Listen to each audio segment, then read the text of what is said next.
Welcome back, folks, and thank you for being here and looking at the vlog. I am back in the city organizing this year-long adventure weekly vlog thing that I'm going to be doing for you all. So I'm here organizing a couple different things to make sure that it runs smoothly and I have everything that I need, etc. So that would also explain my brief hiatus from everything, pretty much just getting things in order, getting the ball rolling and making sure that everything is set up so that when I do start going, it's just going to be a machine, just rolling. My apologies, and it so happens that 3 out of 3 things that I planned to do for the past week all fell through.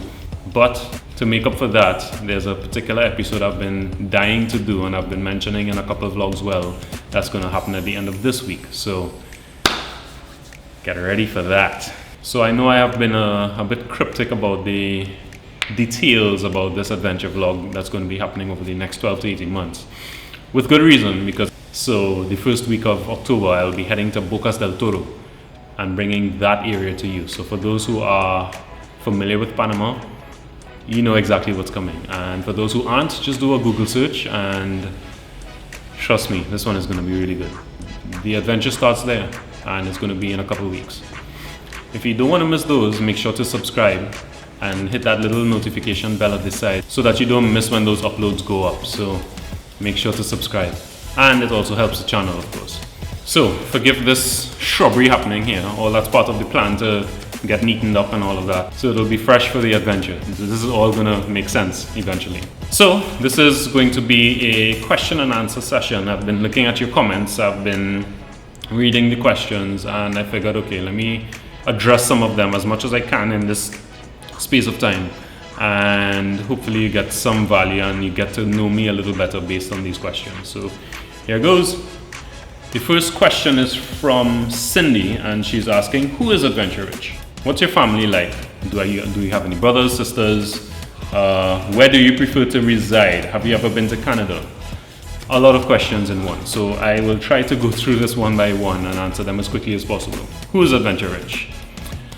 Luckily, I have 2 videos that touch on exactly who I am, so I'll just link them in the card. I don't know, is it this side? This side? I'll just link them in the card that pops up now, and you'll be able to kind of get a brief history of who I am, why I'm here, where I'm from, and so on and so forth. But to briefly describe who I am Richard. I am from Trinidad and Tobago. It's a twin island just above Venezuela. It's the last set of islands in the Caribbean going south.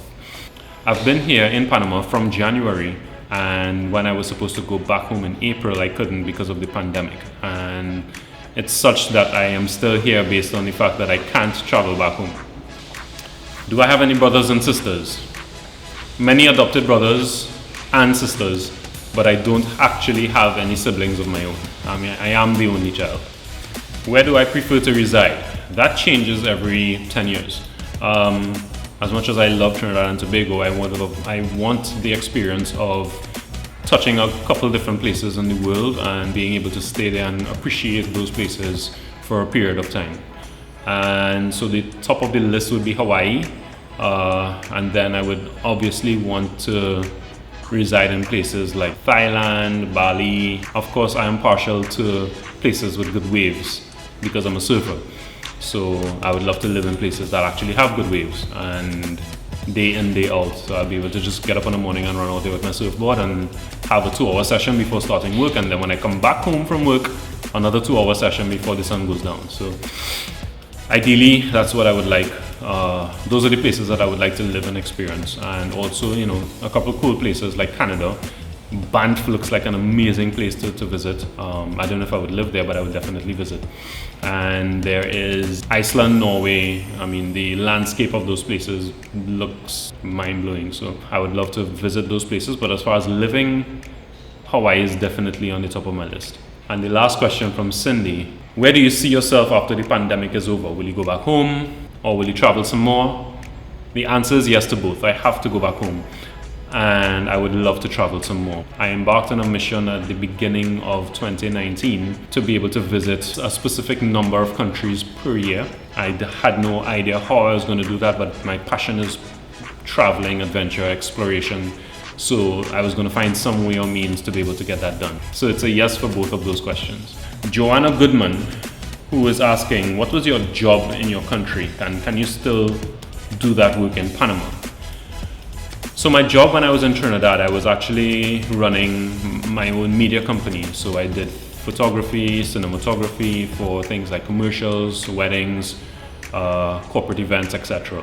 We were a very versatile company, and the question if I can do that here in Panama, the answer is yes, but it isn't limited to Panama, based on the fact that video is the direction that the world is going in, obviously. So I feel like I can be set up anywhere in the world, Australia, and be able to apply what my skill set and my knowledge is on those topics. So that is pretty much what my profession was and the work that I did. The next question is from Claire, and she's saying, you have an artist's eye, thank you, which is quite obvious from your videos. How has your experience in Panama changed your insight, consciousness, and aesthetic? Wow, what a question. Okay, I wouldn't say it has changed my insight and consciousness and aesthetic. What it has done is enhanced it. I come from a very colorful country, and the beauty there, the aesthetic there, the versatility of people and food and all of that, which I also touched on in that video that I spoke about. It just lends itself to a whole lot of creative capture. And being in Panama, which is 10, 15, maybe 20 times the size of Trinidad. Trinidad is a very little island. I should say Trinidad and Tobago are very little islands. Panama is Trinidad and Tobago inflated. Great culture, great festivity, amazing landscape, a lot of versatility, great food. So I end up with my creative juices just kind of going out of control when I'm here. It's just enhanced since I've been here. As far as consciousness, I believe that being here during the pandemic has led me to do a lot of introspection and soul searching. I won't necessarily blame Panama for that. I would say that I have the pandemic to thank for that, where it really caused myself, and I realized a lot of people globally, to be able to just slow down and think about where they are in life, what they want out of life going forward, and where they've been. So the consciousness aspect comes in to play with pretty much that is concerned. The next one comes from Deborah. Would you be interested in giving tips or ideas or lessons to people who are interested in learning videography from all the skills that you have? And if so, when? That's a huge question because it really excites me to be able to divulge all the information that I have in this gray matter here, and being able to just share the knowledge that I have and for it to be beneficial. Like there's my friend Rodrigo from the Nomadic team. Now that he started his vlog, by the way, there's a vlog with him coming up. I'm teaching him as many of the technical aspects of operating the camera so that he can get cleaner audio, cleaner visuals, and learn different techniques that will improve and enhance his vlog. So in doing that, I realized how excited and I really enjoy teaching that. However, based on the things that I want to get done for the next 2 to 5 years, I don't know if I'll have the time to be able to slow down and do that, but it is something that I intend to do at some point. I've had suggestions of doing something of a tutorial video series that teaches what I know. Quite frankly, I don't know if I can add or offer differently to what's already available out there on YouTube. I mean, there's so much information on that same topic. What I can do is suggest links and people and channels that teach a lot of what I do, where I would have learned as well. I don't want to reinvent the wheel. If I believe there's something that I can offer that's different to what I've seen out there, sure, by all means, but I will link in the description a couple channels that I think would be beneficial and will help you to get up and running and to be able to learn the techniques that I have been applying to my videos that you would have seen. The next question comes from Jesse. Will you be cutting your hair off? Maybe. Next question from Nicholas. Where's your favorite spot in Panama? Be it the city or the countryside? I have only been, and I would say only, Some people mightn't think it's only, but I have only been to Panama City, Las Tablas, Boquete, and the Embera tribe. So I would say my favorite is Boquete, definitely Boquete, to live or to base. My next best option and a close second would be Playa Benao, which is in Las Tablas. Both have very special places in my heart. However, those are only the few places that I've seen here. From what I understand, there's so much more to see, which I'll be bringing to you over the next 12 to 18 months, that I can't possibly decide what my favorite is yet until I've seen everything Panama has to offer, and boy, does it have a lot to offer. So stay tuned. My favorites might change, but there are certain things about Boquete that edge Playa Benao out, where it's in the hills, and the place that I grew up in Trinidad and spent most of my formative years have been in a valley that very much resembles the structure of Boquete, especially Bajo Boquete. So that place is very dear to me, close to my heart, and Boquete reminds me of it so much that I feel like that takes the cake. Not to mention that there are times in Playa Benao where it gets really dry and hot, and it kind of hurts my heart to see brown hillsides and such. I don't think I've seen a season in Boquete that it shows a brown hill or just a dry spell. Boquete, because of the altitude and the activity, the microclimates and so on that are constantly changing there. You have winds coming in over the Pacific into there, and then you have winds coming in from the Atlantic. The place never dries out. There could be dry season, there could be a lot of sunlight and little rain, but the place just stays beautifully lush and green. So that's one of the reasons I would say Boquete edges out Playa Benao.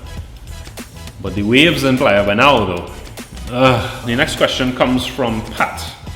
In your thank you vlog, you mentioned talking with people of all ages. What are your thoughts on the elderly people in Panama? Do you think they should have dreams or hopes?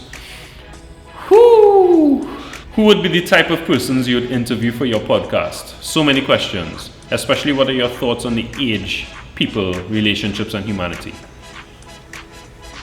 Slightly loaded question there, Pat. I'll answer this in the most diplomatic way possible. I have grown up around people of all types, all ages. I have an appreciation for all races, all ages, etc. That being said, I have a special place for the elderly in my heart. I like to hear their stories. You can't live those many years and not have some sort of deep insight on life. So I love to sit down and, of course, when I have the time, and talk to the elderly and hear what their experiences have been like. And out of that passion for doing that, I'm going to also introduce a couple people here in Panama who are elderly and have amazing stories. So I will be using that as part of my video podcast that is part of the Patreon side of this entire channel. So if you're not a patron as yet, the link is in the description below. I will be uploading one video per week in the middle of the week with just a video podcast of people of Panama. I will be doing that every week with a different personality. And if you don't want to miss that, be sure to join the Patreon account that gives you exclusive content. That question about the elderly having hopes and dreams, I believe, especially based on this experience that I've had here, there is no one that, no matter what age you are, that should not have hopes and dreams, and to be able to look beyond, because that's the very thing that gives us life, that keeps us passionate about life. I would say that I have seen many examples of elderly folks right there in Boquete who are living a second life based on the fact that they've left wherever they're from, whether it be the US or the UK or whatever the case may be. And because here is so very different and unique, and there's so many things to do and see and experience here, that they're practically living a second life at 75, 80. That's just what Panama has to offer. So to answer your question, yes, no matter what age you are, you should have hopes and dreams, and those are the very things and goals, those are the very things that get you to not only be passionate about life, but to get up and go and do things. So I would always encourage people to have a passion, to have something that you clearly enjoy, and you go after it, by all means. This one comes from Starburst62. You've got skills with a camera. How have you developed in your skill set? And are you a professional or hobbyist? So obviously I would have answered a bit of that question earlier in the video by saying that yes, I would say I am a professional, meaning that I ran a media company and I took money in exchange for my services.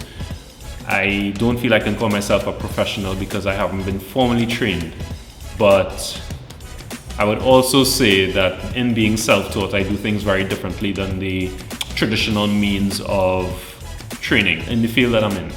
So I am self-taught. I started doing photography based on the fact that I was doing websites for, that's another skill that I have. I used to build websites. I was able to actually successfully run the first e-commerce website in Trinidad where we could have taken credit card payments based on a US account, but it was the first website in the country of its type. Big up to Trinidad Music Store and Laureen O'Connor and everybody. That being said, in doing websites for a photographer named James O'Connor, he showed me a different side of photography that I ever knew. And because of his influence, I didn't want to sit down in an office anymore and do websites and code behind a screen. I wanted to get out there and take great imagery. He took me out to do behind the scenes photography of an adventure race, and that really opened my eyes to the possibilities, and he really used to push the envelope, and that has been pretty much my forte in my own venture into photography and capturing visuals and so on, is being able to push the envelope to get that one image or that one video clip or that series of video clips that's going to blow some minds and offer a different perspective, or bring out this tiny little detail that you may walk past every day and really show you the beauty of that little detail. So he has heavily influenced my journey into the creative realm of photography and cinematography. I hope that answers your question. The next question comes from Justine. What is your life like in Trinidad? Your plans when the border reopens? Will you remain in Panama? Will you go back home or travel more broadly? I think I touched on this a little bit earlier. What inspirations do you take that influence your video storytelling? Well, I just answered that. Any mentors? Just answered that. Or people who have inspired you? Your favorite food? What do you do to relax on the day off? Whew, that's a lot of questions. Okay, let's take this one by one. Plans when the borders reopen. Go back home. Will you travel more broadly? I hope so, once given the opportunity, especially for this vlog. I think it will be great content to be able to bring to you. Aspirations that influence my videos on storytelling. So many. I just told you about Videography, James O'Connor. There's a guy called Marcus Leafook right there in Trinidad. He does amazing video and photography. I worked with him for a while, him and his wife, and he helped me kind of get into the video side of things, the cinematography, and I have him to thank for that, because I was very objective about getting into video because of, again, I hadn't been exposed to the creative cinematography side of things. I was just knowing people with big cameras on their shoulders and just filming things rolling. That doesn't excite me. Creative things do. There are people like Oliver, who not only does he work on narrative film in Trinidad, but he also does really touching commercials. He's done stuff with people like Ryan Can, people like the Visconio brothers, who do amazing visuals and so on. I mean, they have greatly inspired me, and that's just on a local scale. Aside from that, like externally, there are people like Casey Neistat, who's an amazing vlogger. This guy gets something like 1 million views on his videos in the first day or two that he puts them up. But he's very much like, he reminds me of myself. He's a surfer, he's a creative, he is kind of crazy, a little clumsy, but just an overall really good guy. So he inspires me as well. I think I'll probably just do a video based on that and tell you exactly why these individual people have inspired me the way they have. I'm forgetting too many names that I should be mentioning, so that's actually, I'll make note of that now to do a video just on the people that have inspired me and why. My favorite food, doubles. Any Trinidadian that is listening to this right now or looking at this knows what I'm talking about. Jordan from the Nomadic Movement has been talking about doubles since I've been here because it's the one thing that he remembers above all about Trinidad and Tobago. He's actually had the experience of being in Tobago, and he keeps asking me, dude, when are we getting doubles? Like, doubles is just this 2 bits of flour with some chana in it, and they do some nice sauces that they put in there, and it's just so good. It's my favorite food. I eat way too much of it for somebody who wants to stay looking fit and healthy, but it's so good. Anybody who has been to Trinidad has had the experience of eating doubles, and if you haven't, you've missed out on Trinidad. What do you do to relax on a day off? Surf. Once there's waves, I'm in the ocean. If there are no waves though, I look for waterfalls. Tango. Next question comes from Jarell. I hope I got that right. How did you get into photography? And was this always what you wanted to do or did or fall into as a career? I believe I would have touched on that earlier where I was doing websites and James would have exposed me to photography and the rest is history. Tango. You want to come answer a question? Say hello. No, who's that? No, look over there. Over there. Over there. There you go. Okay, bye-bye. Next question comes from a Trinidadian, Wo Jono. How has COVID affected your business and what are you doing to cope? Bro. Tango. Shh. COVID has affected everybody. Detrimental effect. And what am I doing to cope? I don't know yet. I'm here and I'm coping, and yeah, I don't have an answer for that as yet. Stay tuned.